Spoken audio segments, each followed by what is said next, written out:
बोल ना. मग अशी तुला त्या मुलीने कानाखाली का वाजवली? अगे ते आपल्या असंच मारले.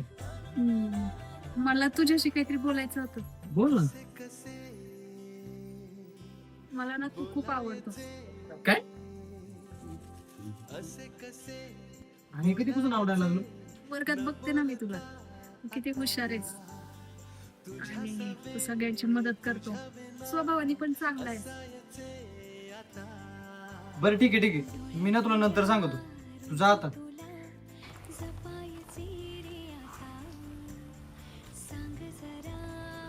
काय?